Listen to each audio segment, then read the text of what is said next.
Hello friends, എല്ലാവർക്കും ചെമ്മനിപ്പൂവിൻ്റെ പുതിയൊരു episode വീഡിയോയിലേക്ക് സ്വാഗതം.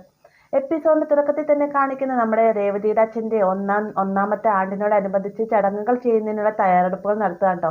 ഈ ഒരു സമയത്താണ് അയൽവക്കത്തുള്ള രണ്ടുപേർ അങ്ങോട്ടേക്ക് വരുന്നത്. എന്നിട്ട് സച്ചി വന്നില്ലേ എന്നൊക്കെ ചോദിക്കുന്ന സമയത്ത് സച്ചിയേട്ടൻ വരുമെന്നാണ് പറഞ്ഞത്, വരാതിരിക്കില്ല എന്നൊക്കെ ഇങ്ങനെ രേവതി മറുപടി പറയുകയാണ്. അപ്പോൾ ഇതൊക്കെ കേൾക്കുമ്പോഴത്തേക്കും ആകെ ദേഷ്യത്തിലിരിക്കുകയാണ് ശരത്ത്. കാരണം തൻ്റെ ഏറ്റവും വലിയ ശത്രുവായിട്ടാണല്ലോ സച്ചി ഇപ്പോൾ ശരത്ത് കാണുന്നത്. അതുകൊണ്ട് തന്നെ സച്ചി വരുമ്പോൾ തന്നെ എന്തൊക്കെ ചെയ്യണമെന്നുള്ള പ്ലാനിങ്ങിലാണ് ശരത്തുള്ളത്.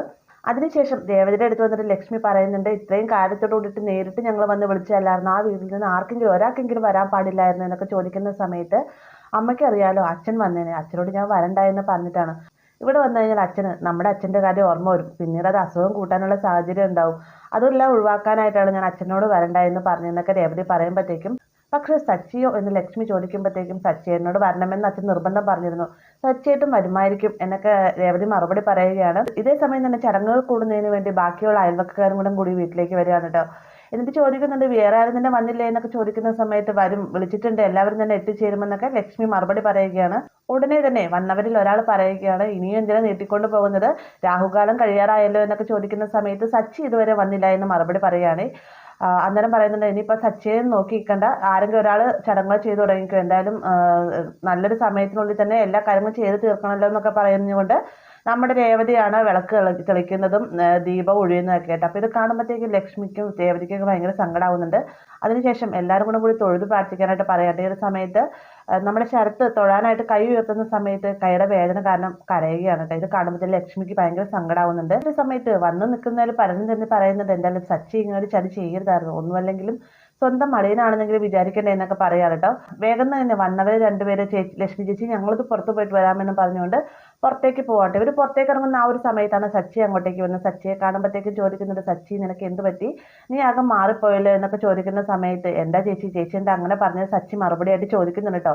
അതല്ല സച്ചി, ഈ വീട്ടുകാർക്ക് നീ എന്തോരം ബഹുമാനങ്ങളും കാര്യങ്ങളും കൊടുത്തിരുന്നു, എന്നിട്ട് നീ എന്തിനു വേണ്ടിയിട്ട് ആ പയ്യന്റെ കൈ ഒടിച്ച് ഈ ഒരു പരുവത്തിലാക്കി. അത് മാത്രമല്ല രേവതിയുടെ അച്ഛൻ്റെ ആണ്ടിന്റെ ചടങ്ങ് നടക്കല്ലേ, അപ്പം അതിനെല്ലാം തന്നെ മുൻകൈ എടുത്ത് മുന്നിൽ നിൽക്കേണ്ടത് നീയല്ലേ, എന്നിട്ട് നീ ഇത്രയും ലേറ്റായി വന്നു എന്ന് പറഞ്ഞു കഴിഞ്ഞാൽ നിനക്ക് എന്താ ഇത്ര ശത്രുത ഇവരോടെന്നൊക്കെ ഇങ്ങനെ ഇവർ ചോദിക്കുന്ന സമയത്ത്, എനിക്ക് ശത്രുതയൊന്നും ഇല്ല ചേച്ചി, നിങ്ങൾ എന്തായാലും പോയിട്ട് വായെന്നും പറഞ്ഞുകൊണ്ട് സച്ചി അവരെ പറഞ്ഞു വിട്ടതിന് ശേഷം സച്ചി അകത്തേക്ക് കയറിച്ചില്ല കേട്ടോ. സച്ചി അകത്തേക്ക് കയറി ചെല്ലുന്ന ഈ ഒരു സമയത്താണ് നമ്മുടെ ലക്ഷ്മി, ഇത്രയും നേരമായിട്ട് ആ വീട്ടിൽ നിന്ന് ആരും വന്നില്ല, സച്ചിയും വന്നില്ല, മാത്രമല്ല തൻ്റെ മകൻ്റെ കൈ വേദന എടുക്കുന്നല്ലോ എന്ന ഓർത്തുള്ള വിഷമത്തിൽ ഫോട്ടോയിലേക്ക് നോക്കിക്കൊണ്ട് വിങ്ങിപ്പൊട്ടി കരയാൻ കേട്ടോ. കരയുന്ന കൂട്ടത്തിൽ തന്നെ പറയുന്നുണ്ട്, നമ്മുടെ മകൻ്റെ കൈക്ക് ഈ ഒരു ഗതികേട് വരുത്തിയത് പുറത്തുനിന്നാരുമല്ല, നമ്മുടെ മരുമകൻ തന്നെയാണ്. സച്ചി ഇങ്ങനെ നമ്മുടെ മോനോട് ചെയ്യുമെന്ന് ഞാൻ ഒരിക്കലും പ്രതീക്ഷിച്ചില്ല, അവൻ്റെ മുരടിത്ത സ്വഭാവം മാറാനൊന്നും പോകുന്നില്ല, അവൻ പഴയ പോലെ തന്നെ റൗഡിയാണെന്നൊക്കെയാണ് ലക്ഷ്മി ഫോട്ടോയിൽ നോക്കിക്കൊണ്ട് ഇങ്ങനെ പറയാൻ കേട്ടോ. അപ്പോൾ ഇതെല്ലാം സച്ചി പുറത്തുനിന്ന് കേട്ടോണ്ട് നിൽക്കുകയാണ്. അപ്പോൾ വന്നവരിലാണെങ്കിൽ പറയുന്നുണ്ട്, ലക്ഷ്മി സങ്കടപ്പെടുകയൊന്നും വേണ്ട, എല്ലാം പ്രശ്നങ്ങൾ ശരിയാവുമെന്നൊക്കെ പറഞ്ഞിട്ട് ആശ്വസിപ്പിച്ചുകൊണ്ട് നിൽക്കാം കേട്ടോ.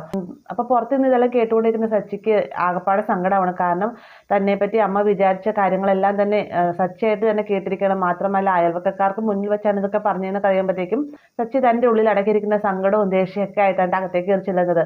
സച്ചിയെ കാണുമ്പോഴത്തേക്ക് ലക്ഷ്മി ആകെ ഞെട്ടിപ്പോണ്ട്. ലക്ഷ്മി മാത്രമല്ല രേവതി രേണുവൊക്കെ ആകെ വല്ലാണ്ടാവുന്നുണ്ട്. കാരണം പുറത്തു നിന്നുകൊണ്ട് സച്ചി എല്ലാം കേട്ടുവെന്ന് ഇവർക്ക് വ്യക്തമായിട്ടോ. അന്ന് ഉടനെ തന്നെ സച്ചി പറയുന്നുണ്ട്, അമ്മ നിർത്തിക്കളഞ്ഞത് പറയാനുള്ള മുഴുവൻ പറഞ്ഞു തീർക്കുക എന്നൊക്കെ പറയുമ്പോഴത്തേക്കും സച്ചിയേട്ടൻ ഇവിടെ ഇരിക്കുകയെന്ന് നമ്മുടെ രേവതി പറയുകയാണ്. ഈ ഒരു സമയത്ത് ലക്ഷ്മി പറയുന്നുണ്ട്, അല്ല മോനെ, ഞാൻ അറിയാതെ സങ്കടത്തിൽ പറഞ്ഞു പോയതാണെന്നൊക്കെ ലക്ഷ്മി പറയുന്നുണ്ട്. ഈ ഒരു സമയത്ത് സച്ചി പറയുകയാണ്, ഞാനിങ്ങനെ ഇവന് ചെയ്തതിന് ഒരു കാരണമുണ്ട് എന്നൊക്കെ പറയുമ്പോഴത്തേക്ക്, എന്ത് കാരണം, നിങ്ങൾ ചെയ്ത് തെറ്റ് എൻ്റെ തലയ്ക്ക് കെട്ടിവെക്കാൻ ശ്രമിക്കുകയാണല്ലേ എന്നൊക്കെ നമ്മുടെ ശരത്ത് സച്ചിയോട് ദേഷ്യപ്പെട്ട് സംസാരിക്കുക കേട്ടോ. ഇത് കേൾക്കുമ്പോൾ സച്ചി പറയും, നീ മിണ്ടാതിരുന്നോളെന്ന് ദേഷ്യത്തോട് തന്നെ പറയുന്ന സമയത്ത്, ഞാൻ എന്തിനാ മിണ്ടായിരിക്കണം, എൻ്റെ വീട്ടിൽ കയറി വന്നിട്ട് എന്നോട് മിണ്ടായിരിക്കണം, നിങ്ങൾ എൻ്റെ വീട്ടിൽ നിന്ന് ഇറങ്ങിപ്പോയെന്നൊക്കെ ശരത്ത് പറയുന്ന കേൾക്കുമ്പോഴത്തേക്ക് സച്ചിക്ക് ദേഷ്യം കൂടി വരികയാണ് കേട്ടോ. സച്ചി വേഗം നിന്ന് ശരത്തിൻ്റെ പിടിച്ച് തല്ലുകയും ഉണ്ടുകയൊക്കെ ചെയ്യുന്നുണ്ട്. വേഗം തന്നെ അയൽവക്കക്കാരും അതുപോലെ രേവതിയെ കൂടി അങ്ങോട്ടും ഇങ്ങോട്ടും സച്ചിയെയും ശരത്തിനൊക്കെ മാറ്റി നിർത്തുകയാണ് കേട്ടോ. എന്നിട്ട് രേവതി സച്ചിയോടായിട്ട് ചോദിക്കും, നിങ്ങൾക്ക് എൻ്റെ ഭ്രാന്താണ്, ഈ ഭ്രാന്ത് കാണിക്കാനാണ് ഇങ്ങോട്ടേക്ക് വന്നത് എന്നൊക്കെ ദേഷ്യപ്പെട്ട് ചോദിക്കുന്ന സമയത്ത്, അതേറി എനിക്ക് ഭ്രാന്ത് തന്നെയാണ്, ഭ്രാന്ത് കേൾപ്പിക്കാനുള്ള നീ എന്നെ ഇങ്ങോട്ടേക്ക് എത്തിച്ചത്, ഞാനിങ്ങോട്ട് വരരുതായിരുന്നു എന്നും പറഞ്ഞുകൊണ്ട് ദേഷ്യത്തോടു കൂടി തന്നെയാണ് സച്ചി അവിടെ നിന്ന് ഇറങ്ങിപ്പോകുന്നത്. സച്ചി പോയി കഴിയുമ്പോഴത്തേക്ക് രേവതിക്ക് അമ്മയ്ക്കൊക്കെ ഭയങ്കര സങ്കടമാവാണ് കേട്ടോ. പുറത്തേക്ക് ഇറങ്ങുമെന്ന സച്ചിയാണെങ്കിലോ പുറത്ത് നിന്നുകൊണ്ട് ഇങ്ങനെ ശരത്ത് തന്നോട് പറഞ്ഞ കാര്യങ്ങളും അമ്മയ്ക്ക് തന്നെ പറ്റിയുള്ള മനസ്സിലുള്ള ചിന്തകളും എല്ലാം തന്നെ ഓർത്ത് ആകെ സങ്കടപ്പെട്ട് ഇരിക്കുകയാണ് കേട്ടോ. ഇതേ സമയം രേവതിയും ദേവുവും ലക്ഷ്മിയൊക്കെ തന്നെ ചടങ്ങുകളൊന്നും പൂർത്തിയാക്കാതെ ഭക്ഷണമൊന്നും കഴിക്കാതെ ഇങ്ങനെ ഫോട്ടോയിലേക്ക് നോക്കി കരഞ്ഞുകൊണ്ടിരിക്കുകയാണ് കേട്ടോ. ബാക്കി ക്ഷണിച്ച് വരുത്തിയ അയൽവക്കക്കാരെല്ലാവരും പോയി കഴിഞ്ഞിട്ടുണ്ട്. അപ്പോൾ ഈ ഒരു സമയത്ത് രേവതി പറയുകയാണ്, എന്തായാലും നമുക്ക് ചടങ്ങുകൾ പൂർത്തിയാക്കണം. നമ്മളിങ്ങനെ കരഞ്ഞുകൊണ്ടിരുന്നു കഴിഞ്ഞാൽ അത് അച്ഛന് സഹിക്കാനാവില്ല.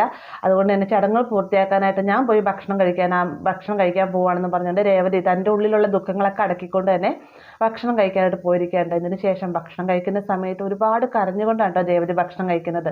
ഈ ഒരു കാഴ്ച കാണുമ്പോഴത്തേക്കും ലക്ഷ്മിക്കൊക്കെ ഭയങ്കര സങ്കടമാവുന്നുണ്ട്. കാരണം ഇത്രയധികം ദുഃഖങ്ങൾ ഉള്ളിൽ അടക്കിയിട്ടാണ് അച്ഛൻ്റെ ചടങ്ങുകൾ തീർക്കാനായിട്ട് രേവതി പെടാപ്പാട് പെടുന്നതെന്നൊക്കെ ഓർക്കുമ്പോഴത്തേക്കും ലക്ഷ്മിക്ക് ഭയങ്കര സങ്കടമാവുന്നുണ്ട് കേട്ടോ. പിന്നീട് രേവതി തിരികെ വീട്ടിലേക്ക് വരുന്ന സമയത്ത് രവി ഹാളിൽ തന്നെ ഇരിപ്പുണ്ടാവും. ഈ ഒരു സമയം തന്നെ ചന്ദ്രയും സുധി അങ്ങോട്ടേക്ക് വരും കേട്ടോ. വന്ന ഉടനെ തന്നെ രവി ചോദിക്കുന്നുണ്ട്, മോളെ ചടങ്ങുകളൊക്കെ ഭംഗിയായിട്ട് നടന്നു, സച്ചി വന്നില്ലേ എന്നൊക്കെ ചോദിക്കുന്ന സമയത്ത് ചടങ്ങുകളൊക്കെ കഴിഞ്ഞു വെച്ചാൽ പക്ഷേ സച്ചിയേട്ടൻ വരണ്ടായിരുന്നു എന്ന് രേവതി മറുപടി പറയാൻ. ഇത് കേൾക്കുമ്പോഴത്തേക്കും രവി ചോദിക്കുന്നുണ്ട്, അതെന്താ മോൾ അങ്ങനെ പറഞ്ഞതെന്ന് ചോദിക്കുമ്പോഴത്തേക്കും വീട്ടിൽ നടന്ന എല്ലാ വിവരങ്ങളും, അതായത് സച്ചി വീട്ടിലേക്ക് വന്നതും ശരത്തിനെ പിടിച്ച് തല്ലിയതുമായിട്ടുള്ള എല്ലാ കാര്യങ്ങളും രേവതി വിശദമായി തന്നെ പറഞ്ഞു കൊടുക്കാണ്ടോ. ഇത് കേൾക്കുമ്പോഴത്തേക്ക് സുധിയും ചന്ദ്രയും പരസ്പരം മുഖത്തോട് മുഖം നോക്കി പുഞ്ചിരിക്കുന്നൊക്കെ ഉണ്ട്. എന്നാൽ രവിക്കാണെങ്കിൽ അത് വല്ലാതെ വിഷമാവുകയാണ് കേട്ടോ. അതിന് തന്നെ ചന്ദ്ര പറയുകയാണ്, ഈ കുരങ്ങനെ എത്ര ഷർട്ടും ജീൻസും ഒക്കെ ഇടിച്ച് കൊണ്ട് സ്കൂളിൽ ഇരുത്തിയാലും അത് കുറച്ച് നാൾ കഴിയുമ്പോൾ പുസ്തകമൊക്കെ കയറി വലിച്ചെറിഞ്ഞ് പുറത്തേക്ക് ഇറങ്ങി കാട്ടിലേക്ക് ഓടും. അതേ സ്വഭാവം തന്നെയാണ് സച്ചിയുടേത്. സച്ചിനെ എന്തൊക്കെ ചെയ്താലും സച്ചി പഴയപടി തന്നെ ആവും എന്നൊക്കെ ചന്ദ്ര ചിരിച്ചുകൊണ്ട് തന്നെ പറയുന്ന സമയത്താണ് പുറത്തുനിന്ന് സച്ചി കയറി വരുന്നത്. സച്ചി വന്നിട്ട് പറയുകയാണ്, അതെ ഞാനല്ല കുരങ്ങൻ, നിങ്ങളുടെ മകനില്ലേ സുധി, അവനാണ് കുരങ്ങൻ എന്നൊക്കെ പറയുമ്പോഴത്തേക്കും ചന്ദ്രയ്ക്ക് ഒരു അടി കിട്ടിയ അവസ്ഥയാവണം. എന്നാൽ രവി പറയുന്നത്, നിർത്തണം നിന്റെ വാചക കസർത്ത്, നീ ഇങ്ങോട്ട് വായെന്നും പറഞ്ഞുകൊണ്ട് രവി സച്ചിയെ അടുത്തേക്ക് വിളിക്കുകയാണ്. അപ്പോൾ രവിയുടെ പ്രതികരണം കാണുമ്പോഴത്തേക്കും വേഗം എന്നുള്ള രവിയുടെ പ്രതികരണം കാണുമ്പോഴത്തേക്കും ചന്ദ്രയും ശ്രുതിയും ഒന്നും ഞെട്ടുന്നുണ്ടെങ്കിലും സച്ചിക്ക് രവിയിൽ നിന്ന് നല്ലത് തന്നെ കിട്ടുമെന്ന് ഉറപ്പായതുകൊണ്ട് തന്നെ ആ ഒരു സന്തോഷത്തിലാണ് ഇരുവരും ഉള്ളത് കേട്ടോ. അങ്ങനെ നമ്മുടെ സച്ചി രവിയുടെ അടുത്ത് വന്ന് നിൽക്കുന്ന സമയത്ത് ചോദിക്കുന്നത്, നീ എന്ത് കാരണം കൊണ്ട് ആ വീട്ടിൽ പോയിട്ട് ഇങ്ങനെയൊക്കെ ചെയ്ത് കാട്ടിയത്?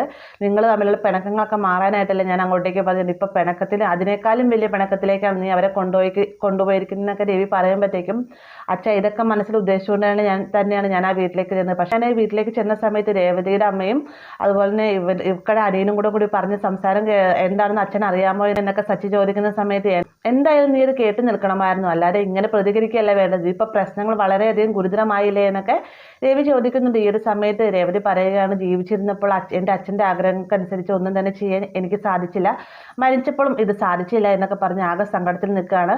ഈ ഒരു ഭാഗത്തോട് കൂടിയിട്ടാണ് ഇന്നത്തെ എപ്പിസോഡ് അവസാനിക്കുന്നത്. വീഡിയോ ഇഷ്ടമായി എന്ന് കരുതുന്നു. വീഡിയോ ഇഷ്ടമായി കഴിഞ്ഞാൽ ലൈക്ക് ചെയ്യാനും കൂടെ ചാനൽ സബ്സ്ക്രൈബ് ചെയ്യാനും മറക്കരുത്.